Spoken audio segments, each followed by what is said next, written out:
मेरे प्यारे कृष्ण भक्तों को मेरा प्यार भरा राधे राधे। आज हम श्रीमद् भागवत के पंचम स्कंद के 13वें अध्याय में प्रवेश करेंगे, जिसमें भवाटवी का वर्णन और रहुगण का संशय नाश का वर्णन किया गया है। जड़ भरत ने कहा, राजन, यह जीव समूह सुख रूप धन में आसक्त देश देशांतर में घूम फिर कर व्यापार करने वाले व्यापारियों के दल के समान है। इसे माया से दुस्तर प्रवृत्ति मार्ग में लगा दिया है। इसके लिए इसकी दृष्टि से सात्विक राजस तामस भेद से नाना प्रकार के कर्मों पर की जाती है। उन कर्मों में भटकता भटकता यह संसार रूप जंगल में पहुंच जाता है और वहां इसे तनिक भी शांति नहीं मिलती है। महाराज, उस जंगल में 6 डाकू हैं। यह वणिक समाज का नायक बड़ा दुष्ट है। उसे नेतृत्व में जब यह वहां पहुंचता है तब ये लुटेरे बलात् इसका सब माल मत्ता लूट लेते हैं तथा भेड़िए जिस प्रकार भेड़ों के झुंड में घुसकर उन्हें खींच ले जाते हैं, उसी प्रकार इसके साथ रहने वाले गीदड़ ही इसे असावधान देकर इसके धन को इधर उधर खींचने लगते हैं। वह जंगल में बहुत सी लता घास झाड़ झंकाड़ के कारण बहुत दुर्गम हो रहा है। उसके तीव्र डांस मच्छर इसे चैन से नहीं लेने देते हैं। वहाँ इसे कभी तो गंधर्व नगर दिखने लगता है और कभी चमचमाता हुआ अति चंचल अगिया बेताल आंखों के सामने आ जाता है। यह वाणिक समुदाय इस वन में निवास स्थान जल और धनादि में आसक्त होकर इधर उधर भटकता रहता है। कभी बवंडर से उठी हुई धूल के द्वारा सब सारी दिशाएं धूमच्छादित सी हो जाती हैं।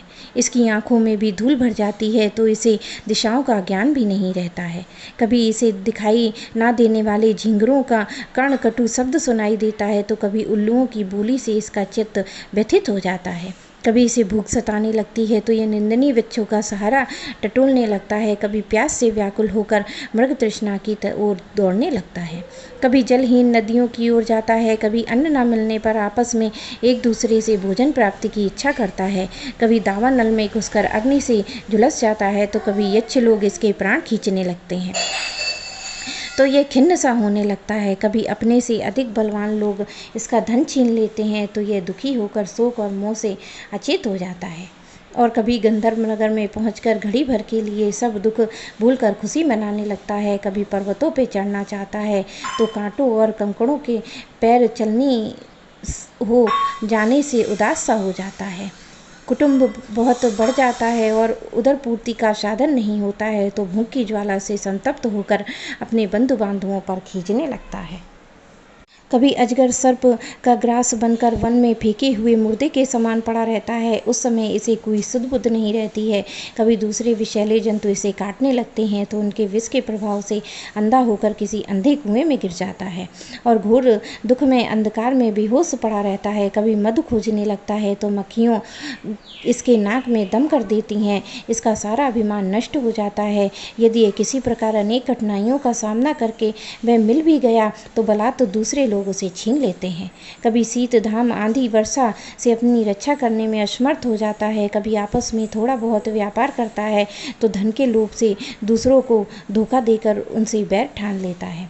कभी कभी उस संसार वन में इसका धन नष्ट हो जाता है तो इसके पास सस्या आसन रहने के लिए स्थान और सैर सपाटे के लिए सवारी आदि भी नहीं रहती है। तब दूसरों से याचना करता है। मांगने पर भी दूसरे जब उसे अभिलषित वस्तु नहीं मिलती है तब पराई वस्तु पर अनुचित दृष्टि रखने के कारण इसका बड़ा तिरस्कार सहना पड़ता है। इस प्रकार व्यवहारिक संबंध के कारण एक दूसरे से द्वेष भाव बढ़ जाने पर भी वह वणिक समूह आपस में विवादी संबंध स्थापित करता है। फिर इस मार्ग में तरह तरह के कष्ट धन क्षय आदि संकटों को भोगते भोगते मृतक वत हो जाता है। साथियों में जो मारे जाते हैं उन्हें जहाँ तहाँ छोड़कर नवीन उत्पन्न हुओं के साथ लिए वह बिजनौरे का समूह बराबर आगे बढ़ता रहता है। वीरवर उनमें से कोई भी प्राणी ना तो उसके आज तक वापस लौटा है और ना किसी ने इस संकटपूर्ण मार्ग को पार करके परमानंद योग की शरण ली है। जिन्होंने बड़े बड़े दिक्पालों को जीत लिया है वे धीर वीर पुरुष भी पृथ्वी में ये मेरी है ऐसा अभिमान करके आपस में वैर ठान कर संग्राम भूमि में जूझ जाते हैं तो भी उन्हें भगवान विष्णु का वह अविनाशी पद नहीं मिलता है जो वैरहीन परमहंसों को प्राप्त होता है। इस भवाटवी में भटकने वाला ये बिनिजारों का दल कभी कभी लता की डालियों का आश्रय लेता है, उस पर रहने वाले मधुरभाषी पक्षियों के मुंह में फंस जाता है। कभी शिंगों के समूह में भय मानकर बगुला कंक गिद्धों से प्रीति करता है। जब उनसे धोखा उड़ता है तब हंसों की पंक्ति में प्रवेश करना चाहता है, किंतु उसे उनका आचार नहीं सुहाता। इसके लिए वानरों से मिलकर उसके जाति स्वभाव के अनुसार दाम्पत्य सुख में रत रहकर विषय भोग से इंद्रियों को तृप्त करता रहता है। एक दूसरे का मुख देखते देखते अपनी आयु की अवधि को भूल जाता है। वहाँ वृक्षों की क्रीड़ा करता हुआ पुत्र स्त्री के स्नेह पास में बंध जाता है। इसमें मैथुन्य की वासना इतनी बढ़ जाती है कि तरह तरह के दुर्व्यवहारों से दीन होने पर भी यह विवश होकर अपने बंधन को तोड़ने का साहस नहीं कर सकता। कभी असावधानी से पर्वत की गुफा में गिरने लगता है तो उसमें रहने वाले हाथी से डरकर किसी लता के सहारे लटका रहता है। शत्रुधर्मन यदि किसी प्रकार इसे उस आपत्ति से छुटकारा मिल जाता है तो यह फिर उसमें अपने गोल में मिल जाता है। जो मनुष्य माया की प्रेरणा से एक बार इस मार्ग में पहुंच जाता है, उसे भटकते भटकते अंत तक अपने परम पुरुषार्थ का पता नहीं लगता है। रहुगण, तुम भी इस मार्ग में भटक रहे हो, इसलिए अब प्रजा के दंड देने का कार्य छोड़कर समस्त प्राणियों के सुहृद हो जाओ और विषयों में अनासक्त होकर भगवत सेवा से तीक्ष्ण किया हुआ ज्ञान रूप खड्ग लेकर इस मार्ग को पार कर लो। राजा रहुगण ने कहा, अहो, समस्त योनियों में यह मनुष्य जन्म ही श्रेष्ठ है। अन्याय लोकों में प्राप्त होने वाला देवादि उत्कृष्ट जन्मों में से भी क्या लाभ है। जहाँ भगवान हर्षिकेश के पवित्र यश से शुद्ध अंतकरण वाले आप जैसे महात्माओं का अधिकाधिक समागम नहीं मिलता।